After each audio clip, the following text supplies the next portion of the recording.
Live from Los Angeles.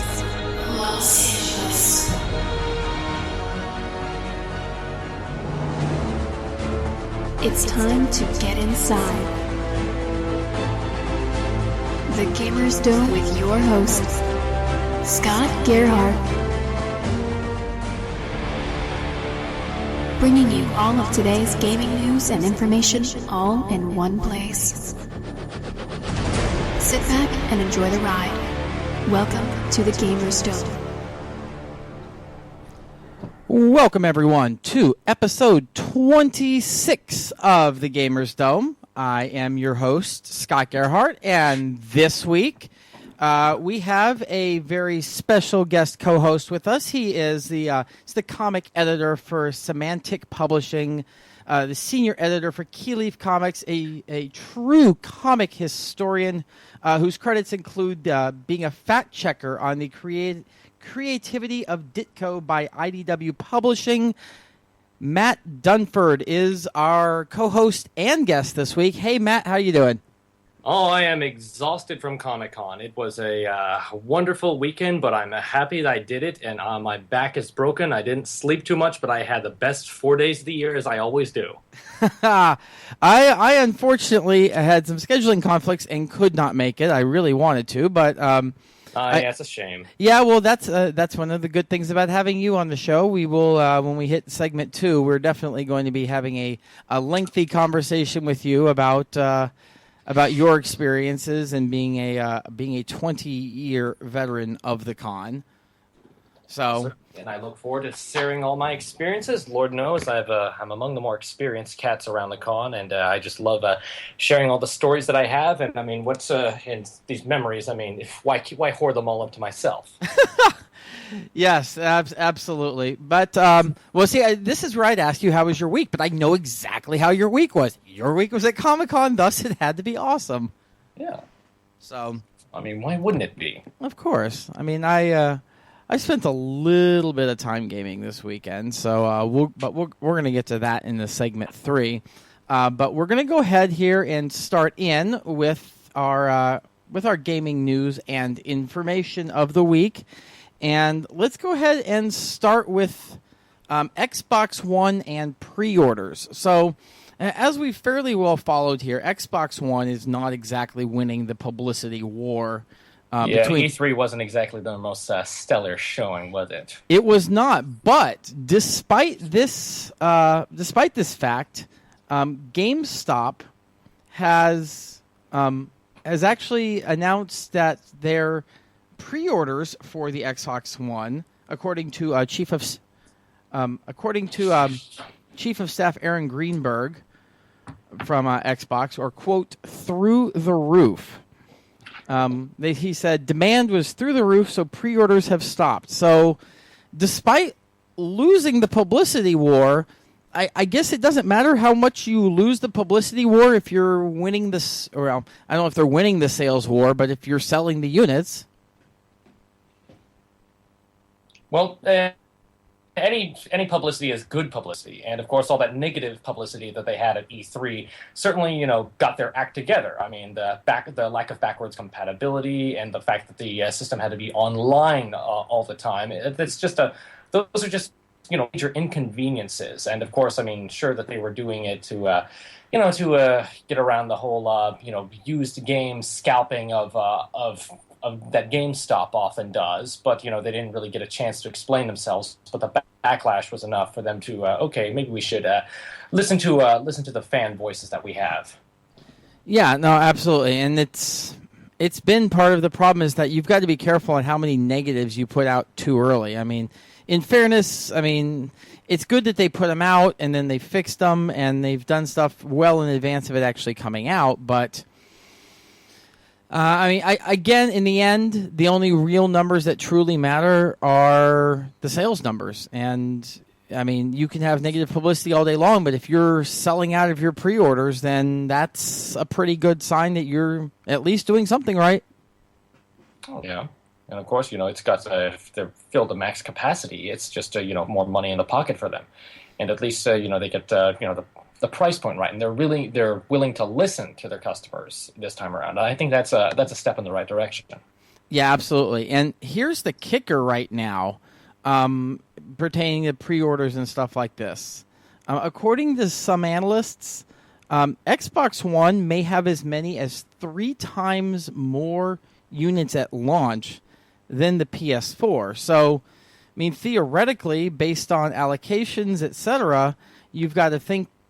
I mean, these analysts' numbers are probably coming from somewhere. So my guess is that places like GameStop have nearly 3 times the allocation to pre-sell these that they would for PS4, and they're still selling out. So based on that, just at launch, it sounds like more households are going to have Xbox Ones than are going to have PS4s.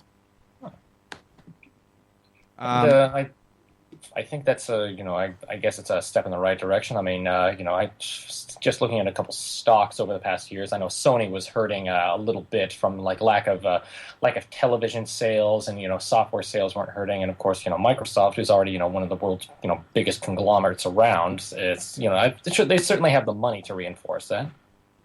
Yeah, and somewhere lost in this whole Xbox One PS4 thing has been the Nintendo Wii, the Nintendo Wii U, which I guess it's kind of fair that it's been lost. It has been, it's been nearly a flop. But despite that, I have a story I'm going to hit later that makes me kind of question even that a little bit. I mean, I'm just wondering in the end, is the video game industry just as strong or stronger than it's ever been, that it can seriously as well support, like you can have one company that's so far behind the other two yet still doing fantastically? Well, let's go back a couple years to let's go to the year, what was it, 2005, when the Xbox 360 launched. When it launched, sold out, but then pretty much sales just dropped afterwards, because the problem was the Xbox 360 launched without any games. It launched without any viable titles. And so it really went a year before you ended up getting like Gears of War. And by that time, the PS3 and the Wii were coming out in 2006. And so the Wii, I still have faith in the system. I mean, truth be told, my roommate has one, but in the past year, I've actually never touched it. Thing is, there's really been nothing of incentive for me to play on it. I mean, sure, down the lines, E3 had some, good showings for Nintendo, and it really kind of sparked my interest. And further down the line, but so far, just this past year, there really hasn't been any incentive for me to just, jump on my Wii U. I mean. Yeah, and you know what? I'm gonna run these stories a little bit out of order here, because I want to go straight into this, because this noting Nintendo actually just hit a 2-year stock high. And a lot of that having to do with the success of Animal Crossing. Oh, yeah. Everyone I know is on Animal Crossing. Both my roommates are on Animal Crossing. Every girl I see walking down the street is on Animal Crossing. It's just the entire world wants me to play Animal Crossing right now, but I don't know. I can't dedicate my life to a game that sucks my soul. Lord knows I did that enough with Pokemon already. Yeah, no, I get that. It's one of those things that I've kind of stayed away from as well, mostly because I'm a little worried about the addiction aspect of it. Yeah, trust me, everyone I know plays it like minimum 3 hours a day. Yeah, it's nuts. I mean, the stock is up to on the Japanese markets 14,050 yen. And, I mean, it's the highest for the company since July of 2011. So, I mean, as much as we've been kind of bashing on Nintendo here, and, I mean, maybe it's succeeding in spite of itself, which is very possible. But either way, they are succeeding. So. Yeah, it's just like they just need that one. Like Nintendo always has that just one killer thing that comes through. I mean, that's just they just like lay in wait for 6 months or a year, and then they release that big game, and then bam, it's just like top of the charts and just knockout sales, and then everyone starts playing it, and it just expands out. They make up in that aspect. So let's talk about the new little system, the Kickstarter sensation, which has now hit, and we're finally getting some data from the Ouya. Are our little $99 game system that's out. And Matt, I don't know if you've had a chance to play with an Ouya. I've had a little bit of a chance. Truth be told, I haven't had a chance to play with the Ouya. I mean, it's good in design. I like the look of it, and to have something small and convenient in that just based in a controller. That's so convenient. Yeah, not just like some little square shape. It's it looks like it's meant to be played on. Yeah, no, it does. So we've just gotten some of the sales numbers for some of the games. I mean, the results have definitely varied. For example, Towerfall has done reasonably well. They've sold about 2,000 units at $15 each. Now, I mean, I guess, and even an affordable price tag for the software. Yeah, I mean, it's definitely. I mean, this is not where you're going to see a lot of your major developers. You're going to see a lot of indie games, a lot of people who are trying to break out there. And, I mean, some of the numbers certainly are underwhelming, but I suppose when you consider the reach of this, I mean, there's been very little advertising and a little for the Ouya so far, so it's been mostly people who knew about it, and it's going to take time for it to get out there. But, for example, again, that's what happens with most the independent software nowadays that you see sparking up on like the Xbox Live sales or WiiWare, just these independent developers that no one has really heard of. They're allowed to market their software out there, and this nowadays, I guess with this they're marketing independent hardware, and sure it'll be small at the beginning, but once it takes up notice, I'm sure the sales will get much bigger. Yeah, and I think so as well. It's the genesis of a new system, and it's going to take a little while here.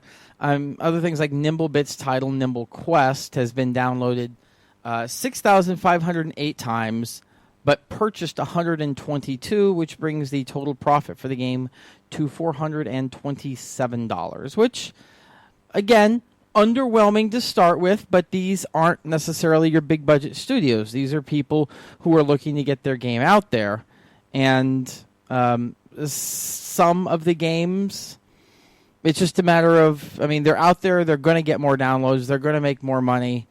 Though the Oregon Trail people were not necessarily very overwhelmed.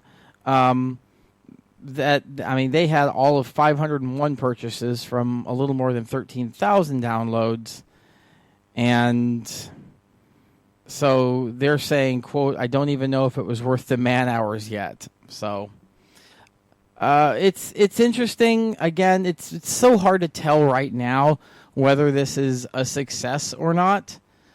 So, the system's been out a month, and people are still hearing about it. So it is interesting to see some of these numbers. I guess they're not completely unexpected.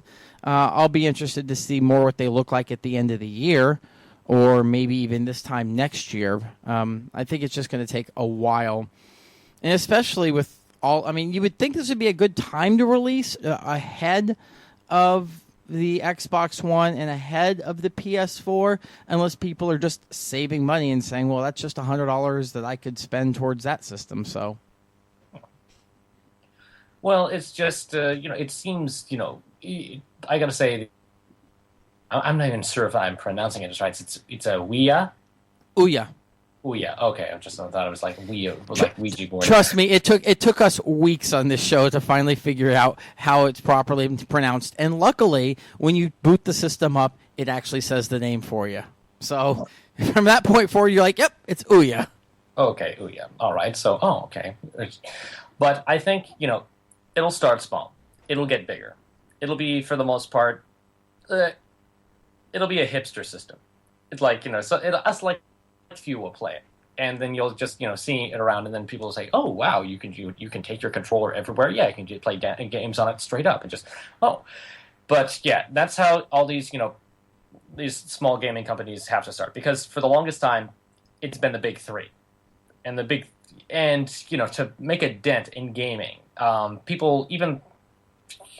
it's just mind-boggling that that there would be another contender in the hardware division for this, because after since the last time we did have a big contender was 2001 when Microsoft entered the field, and even then that just outed Sega in the hardware field, and so it's just been big three for 15 years now, 20 years now. So, Yeah, a good 12 at least. Yeah, so that a fourth contender, I'm all for more hardware and I guess for consoles, I guess, I'm omitting the whole fact of, PC gaming thing, but just for home consoles, I'm happy to see a fourth contender in there. I mean, if they can bring more hardware in and be a contender, I'm all for them. But in the end, it's, kind of a rough uphill battle when you're going up against Microsoft and Sony and these really big tech companies with all the money in the world for them and all the technology in the world. So I wish them luck in their battle. Yeah, and again, we'll see how it plays out. Let's see where it is a year from now. Well, speaking of small independent studios that absolutely exploded and have become huge, Mojang from the people behind Minecraft has reported that their new collectible card game, or their video collectible card game, Scrolls, has actually sold over 100,000 copies so far. That's an impressive number. Yeah, launching through a paid beta in early June. It's selling for $20, so it's pulled in a good $2 million so far. That's pretty nuts. I haven't had a chance to really play with it. I kind of want to. I'm hoping the Mojang people might send me a review copy so I can actually play it more and talk about it. And Lord knows I could use another card game to play, and I'm only playing a select few, so I could probably get some new blood in me in the shuffling. Yeah, and I was looking over the trailer, and the game looks good. So it's interesting to see just a new player come in.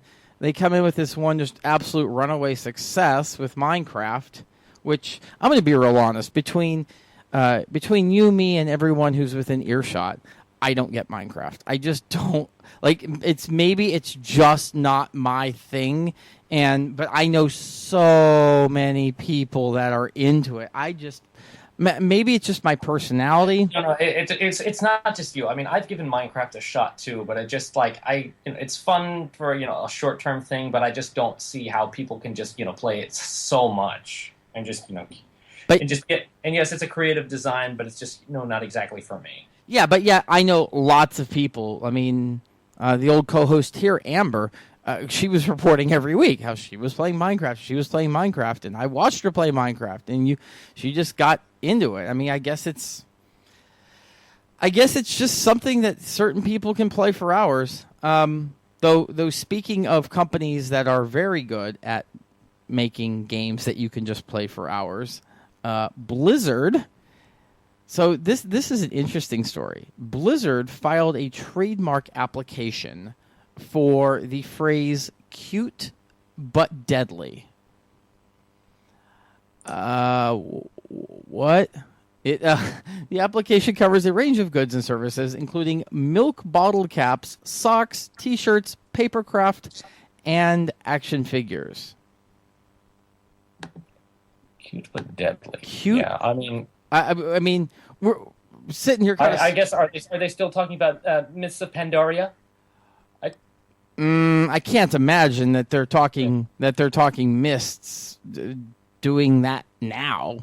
There's obviously something in the works, something cute but deadly.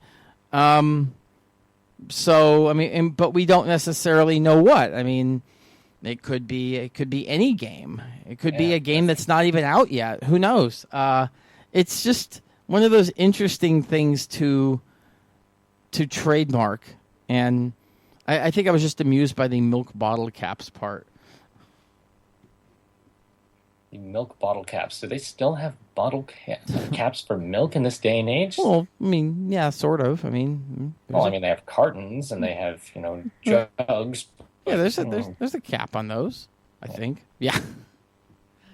Okay, let's move off that one. That was just kind of a side note.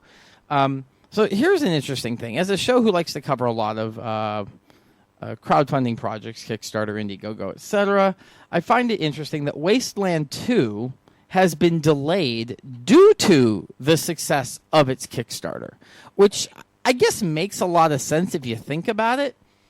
Mm-hmm. They were looking for $900,000, and they raised almost triple that. So a lot of Kickstarters have a lot of stretch goals. And while I'm not intimately familiar with this particular Kickstarter, I'm assuming that there is more than a few stretch goals, and that's what it appears to be from this whole thing. And it looks like it's about 6 weeks behind simply because there was so much extra that they had to put into it because of the extra money raised that they had to put more time into it. So funny that the success of it would actually delay it. And I've seen this happen a time or two before. I mean, with Kickstarters. Kickstarters in itself are a double-edged sword because you just say, I need this amount of money to just make my project go. Like me, I'm very big into Settlers of Catan, and about a year ago there was this Kickstarter petition. I need $40,000 so I can convince this company to start making plastic boards to hold in the Catan pieces. So he wants $40,000. Guy raised about $16 million. Yeah. Oh, what? Yeah, that's pretty much how like the Catan players wanted it. It's just to raise millions. I'm not sure. It was so much more, and it's been over a year and a half since that thing started. And he didn't think the volume would be so big. And he finally had to shop around and just get to a warehouse big enough to be able to produce that number. And finally, like the people who were putting in like $1,000 amounts for those boards for like the shiny metal ones, they say about a month from now they will start shipping those ones out, and then to the next ones for the walnut wood boards, and then for the regular plastic ones, those will be maybe October or something. Yeah. Interesting. Yeah, and so in Kickstarter in itself, because it's hard to say what the success will be. Maybe the success will be more, and you'll decide to add on, and then you'll have to say those messages to your Kickstarter followers. Please be patient. We're adding on more features, but we'll make it worth your while for.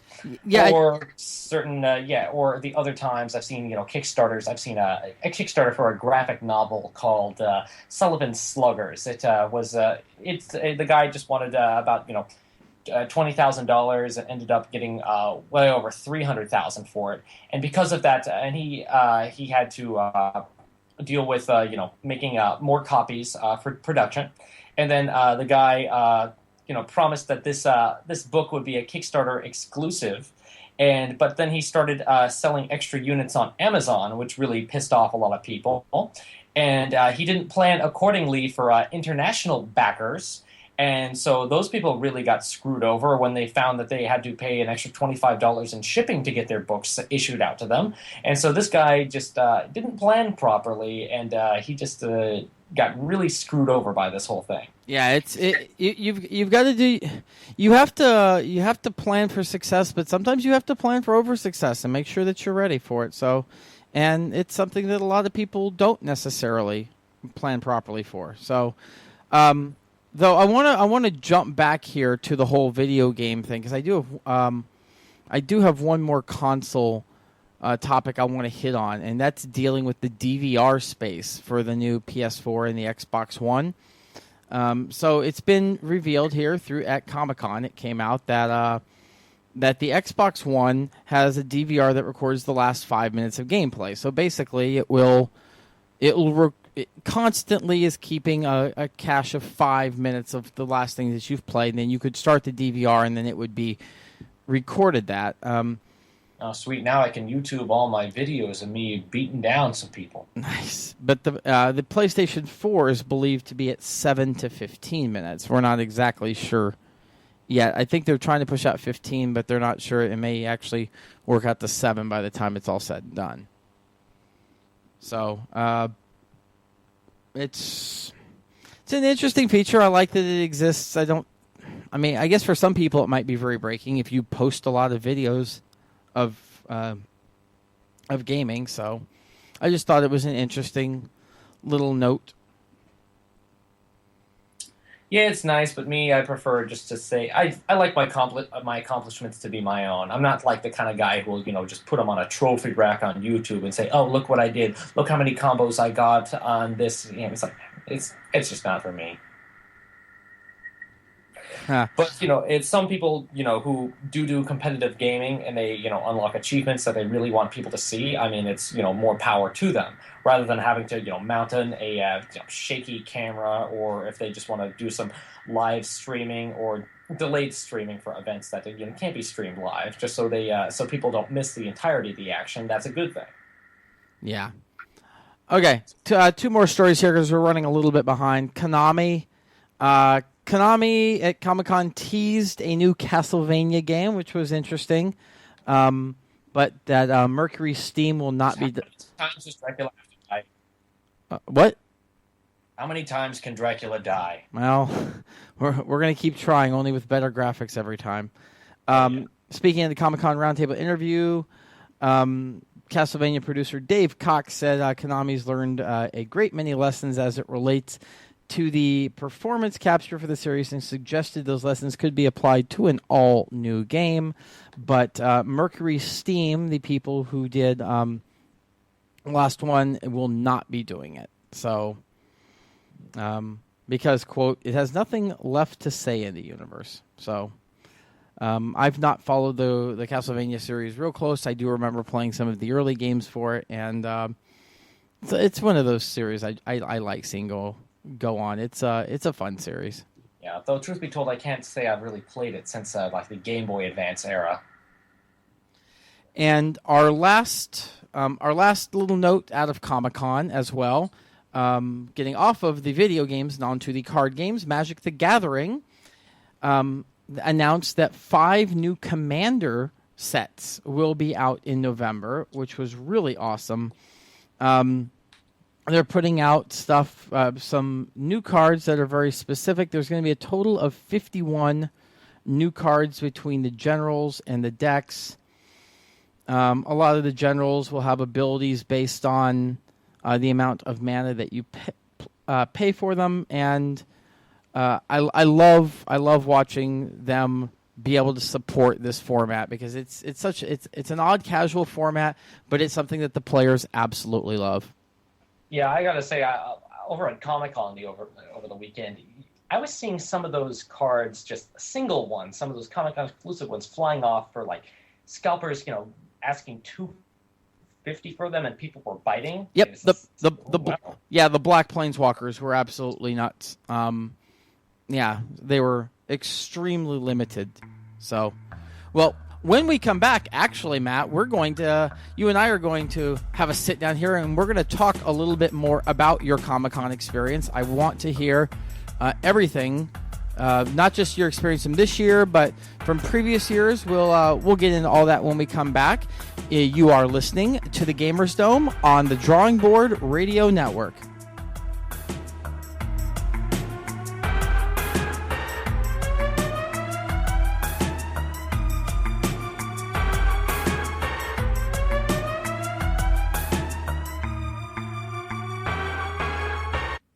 Looking for Magic the Gathering singles? Shuffle and Cut Games' friendly staff has provided gamers one of the internet's biggest selections of singles since 2000. And if you have extra cards you don't need anymore, Shuffle and Cut Games has one of the most extensive buy lists around, paying top dollar for your unwanted cards. If you live near our La Habra, California location, come down and play in our weekly Friday night Magic tournaments. For more info, visit shuffleandcut.com. That's shuffleandcut.com. Shuffle and Cut Games, your source for Magic the Gathering.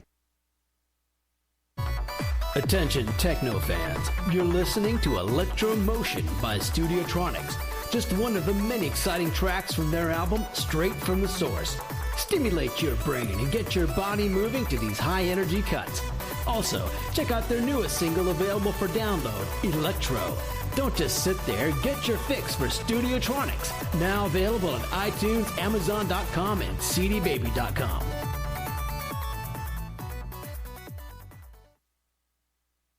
Scott here for Loot Crate. If you want to get the best and coolest geek and gamer stuff delivered right to your door every month, then you've got to get a Loot Crate. We've been doing these unboxings for, 3 or so months on YouTube. and they're just awesome. I mean, each month you're getting like $30 worth of stuff shipped right to you with a new theme every month, like Equip, Mashup, Token, and more. I've yet to open a disappointing box, and knowing these guys, I never will. You can get your own today with a special discount just for our listeners. They're normally $13.37 a month, but head over to lootcrate.com and enter in the promo code DOME to get 10% off. For the price of a cheap game download, you get shirts, bags, toys, plushes, stickers, and more.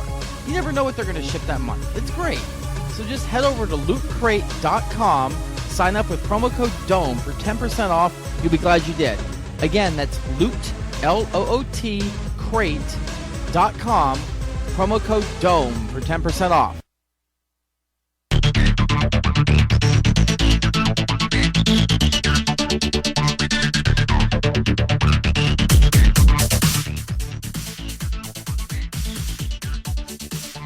Welcome, everyone, back to the Gamers Dome. And it's good to be back here, Scott. Yes. Okay. So, well, we gave you your proper introduction at the beginning of the show. For anyone who is maybe just tuning in, our guest and co-host this week is Matt Dunford. He is the comic editor for Semantic Publishing, the senior editor of Keyleaf Comics.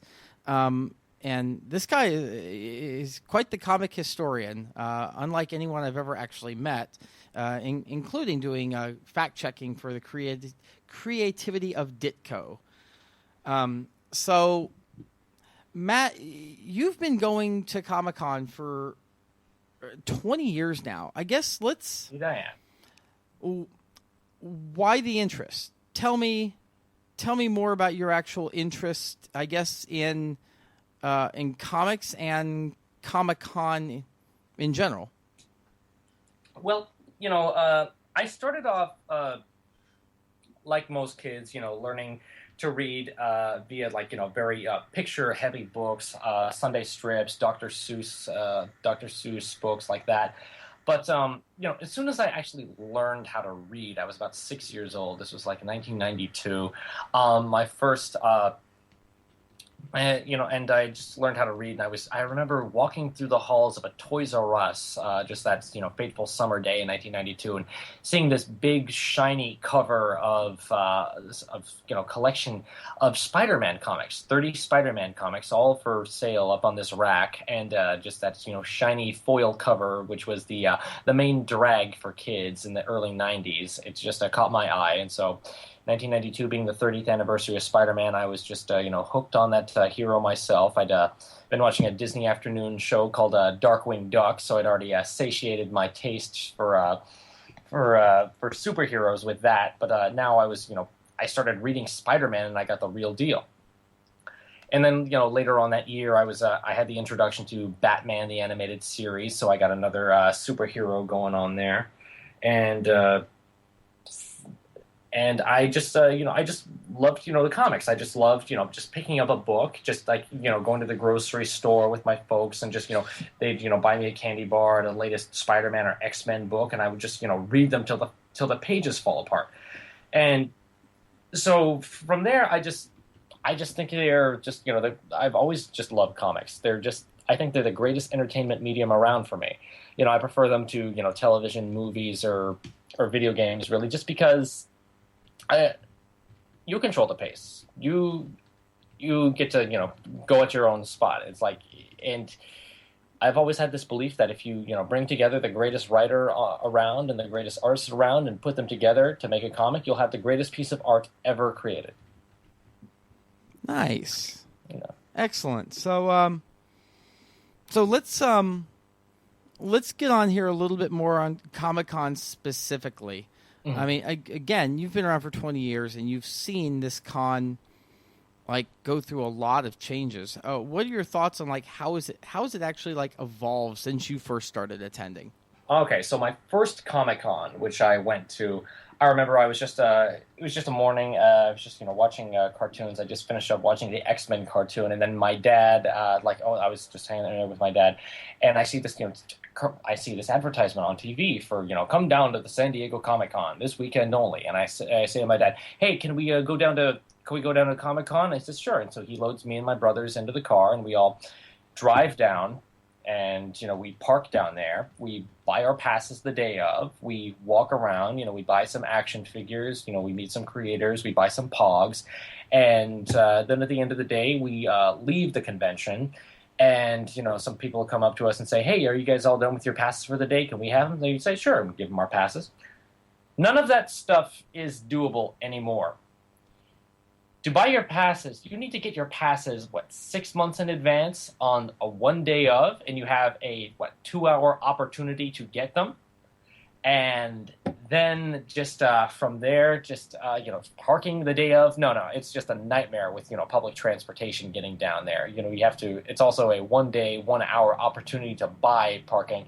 And now it's just become about, for shopping, it's become about the Comic-Con exclusives. People lining up at 4 a.m. to buy these exclusive items. They're Dragon Ball Z Scouters, your $250 Magic cards, and your, just people lining up to the Hasbro booth. It's insane. But when I started, it was completely comic focused. And now it's got a pop culture focus to it. But I'm not saying that there isn't comic stuff there. You just have to look for it in the right place. I tend to avoid the Hollywood stuff, which takes place in, Ballroom 20 and Hall H. Those are the big ones that hold, Ballroom 20 holds 5,000 people, Hall H holds 8,000 people. You will see people lined up there at 3 in the morning for these panels and just camp out in there all day long. And for me, it just doesn't make sense to waste 14 hours to go to a panel that's 45 minutes that is going to be on YouTube 10 minutes after it ends.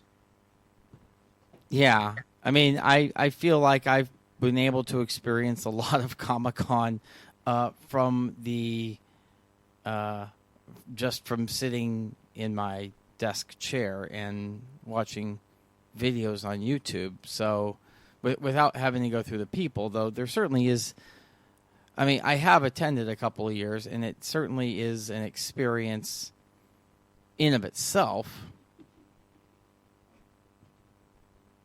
And it is in itself, though, when our counters there that we've had have often been in, game-specific days. I remember back in, it was 2004 when I first met you, and I just, we played at you were just making your comeback into Pokemon. And I used to have the time where I could just spend a day, in the Pokemon room, just, playing Pokemon, getting some, free card packs and stuff. But nowadays, I don't know. Everyone always says to me, Matt, what's your schedule? Because the most important thing that you can do for Comic-Con is to plan ahead and plan accordingly. Always have a plan A, a plan B, a plan C, a plan D, a plan E, a plan F. Just mark down anything remotely that interests you.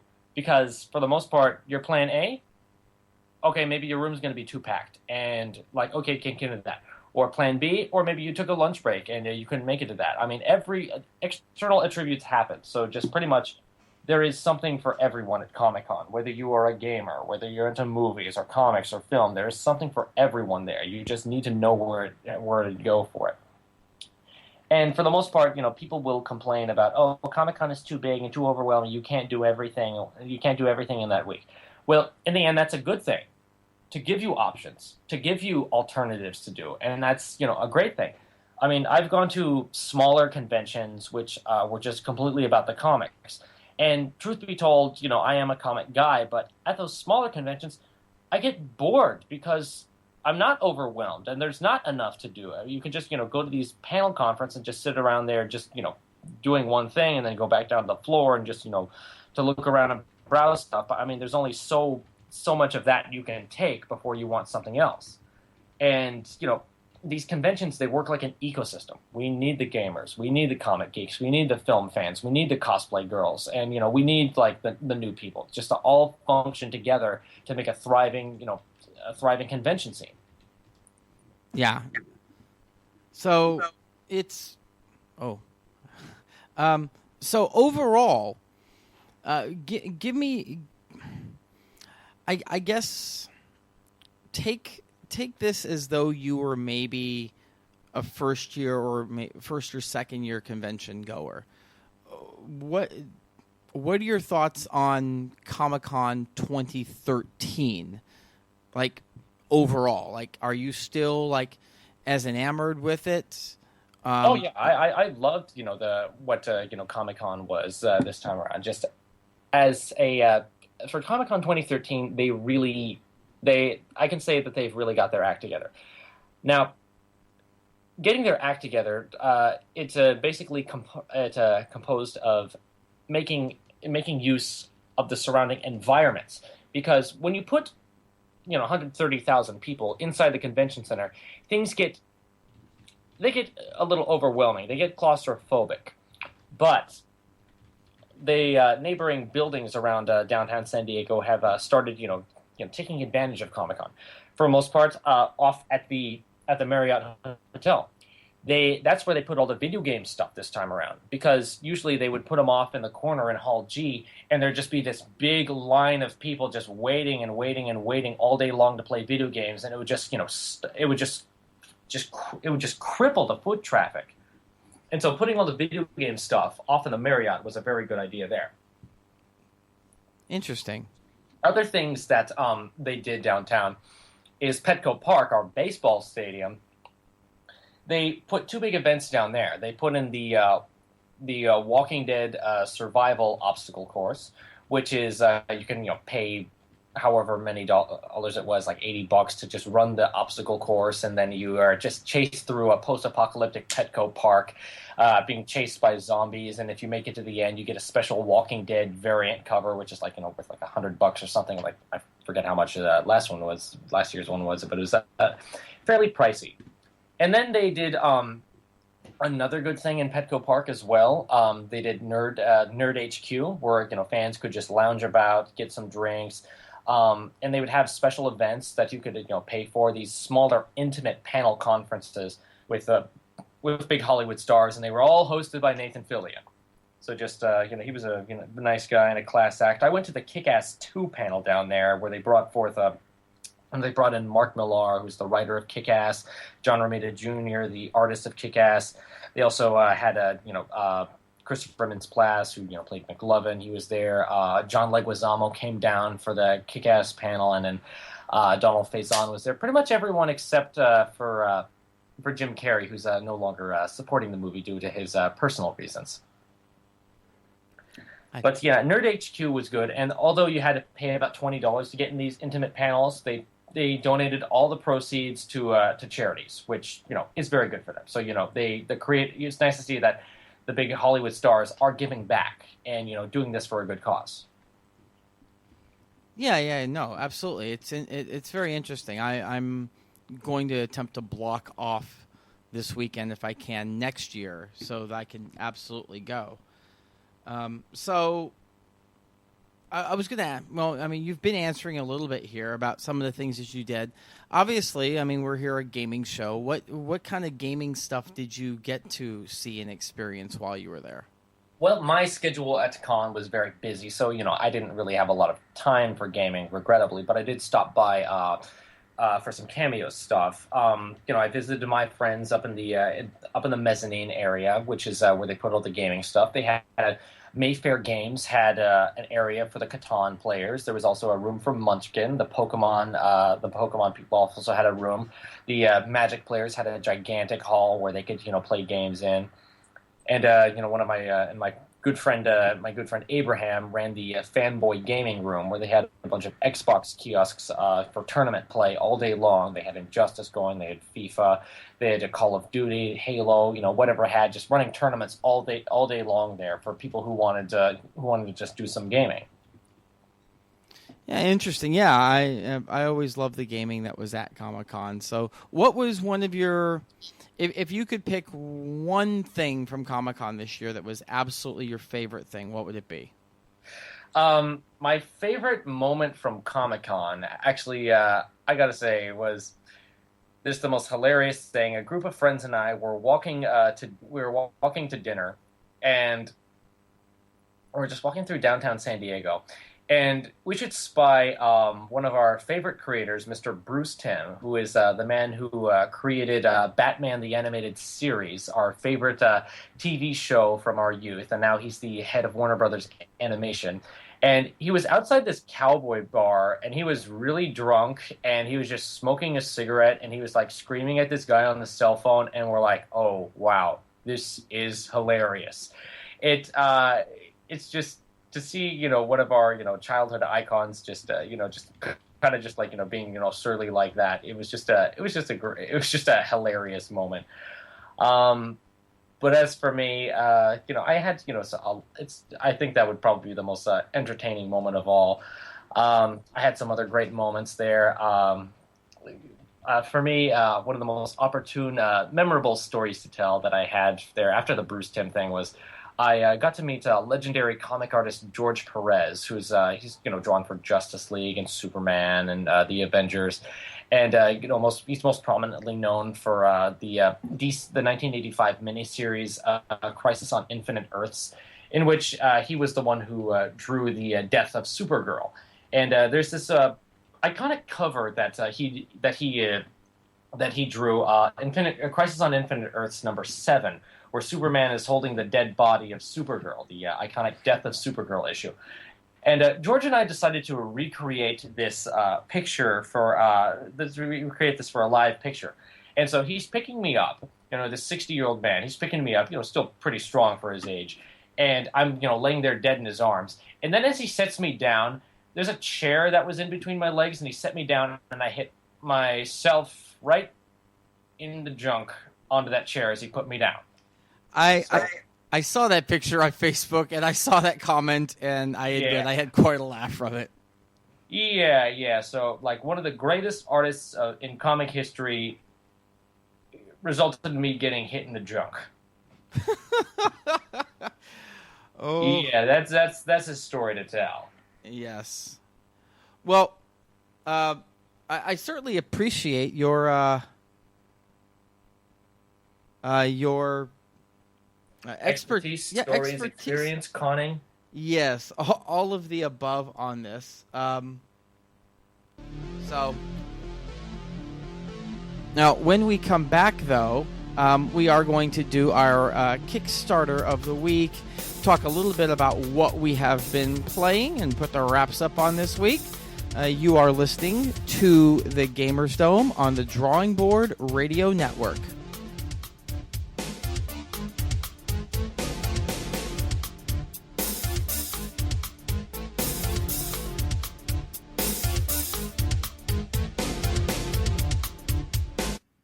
Do you need professional, reliable dog walkers, house sitters, or cageless in-home boarding?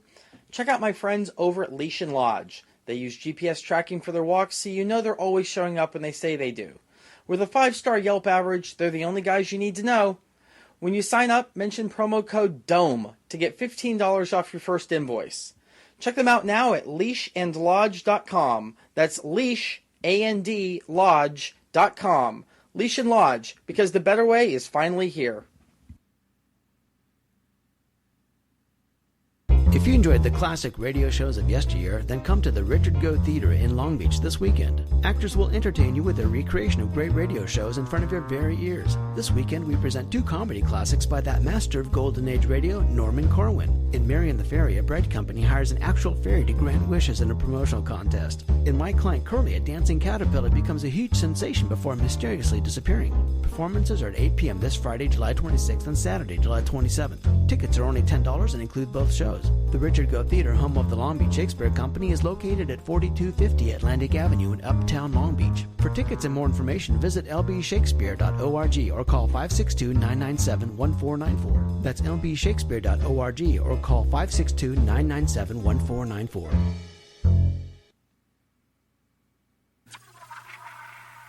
Do you have a bookshelf full of comic books right next to the one full of video games? Are you a Whovian? A Trekkie? Do you aim to misbehave? Are you friends with Leonard and Sheldon? Do you tabletop with Will? If you answered yes to any of these, I have a new podcast for you. Digital Nerdage, the nerd culture podcast, visits everything in the world of nerd. Check it out at www.digitalnerdage.com. Do you like stand-up comedy? Ever wonder what it takes to get up in front of a bunch of strangers and try to make them laugh? The truth is out there, folks, and Jake Adams brings you the nitty-gritty on his hot new podcast, Coming Up Standing. Every week on Coming Up Standing, Jake interviews another fresh up-and-coming comic like himself, hustling to make it happen on the LA comedy scene. Coming Up Standing is a free download available on iTunes. You can also find Jake on Twitter at YoungJakeAdams. Coming Up Standing. Listen today and get your laugh on.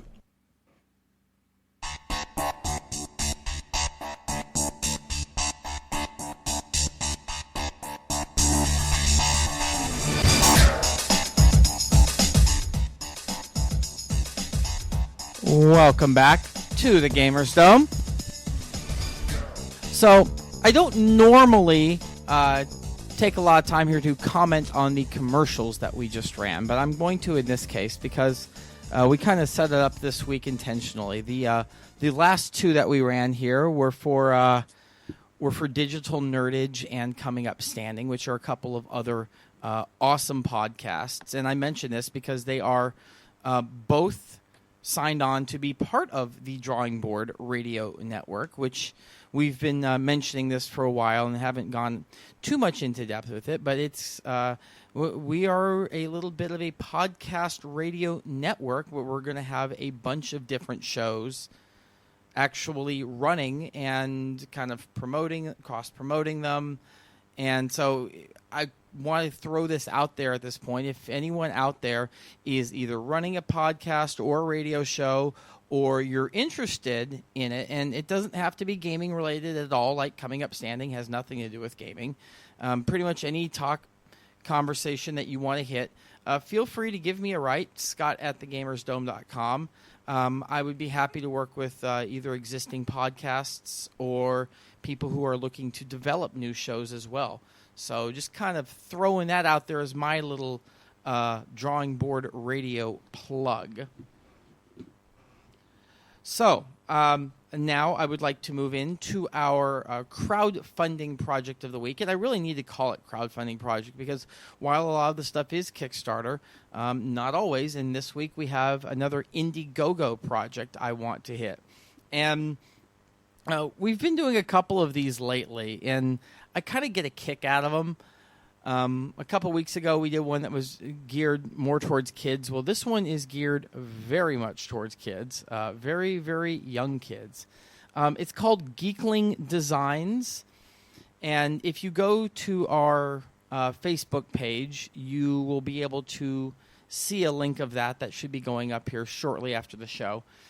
It's Geekling Designs Outfitting the Next Generation, and it's basically like baby and maternity clothes, which are geared towards geeks and the children of geeks. And when I came across these projects, I got a real kick out of it because I thought, oh my God, I wish my parents could have put me in some of this stuff when I was younger and had pictures of it, because those are baby pictures I would show everyone.